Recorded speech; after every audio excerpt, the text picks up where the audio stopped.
প্রিয় দর্শক, আসসালামু আলাইকুম ওয়া রাহমাতুল্লাহি ওয়া বারাকাতুহু।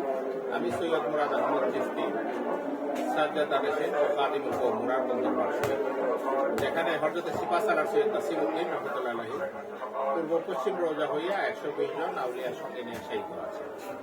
সেই মহান ইসলামের বীর পুরুষ, মহান আউলিয়ায়ে কেরাম হযরত সিপা সালার সৈয়দ নাসিরউদ্দিন রহমতুল্লাহ আলাইহি আজকে 15ই জানুয়ারি 2026 আজকে এই দরবারের পবিত্র উরুস মুবারকের দ্বিতীয় দিন খুবই ভাব গম্ভীর্যের সাথে জাঁকজমকপূর্ণভাবে এই উরুস মুবারক উদযাপিত হচ্ছে।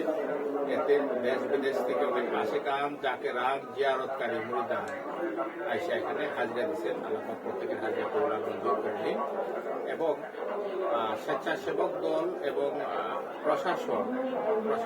প্রশাসনের সর্বস্তরের যারা আছেন তারা এই উরুসটি উদযাপন করতে আমাদেরকে সর্বাত্মক সহযোগিতা করেছেন। সবাইকে ধন্যবাদ এবং আন্তরিক মুবারকবাদ জানাচ্ছি যারা এই উরুসে আসছেন, আয়সা হাজিরা দিচ্ছেন। আসসালামু আলাইকুম।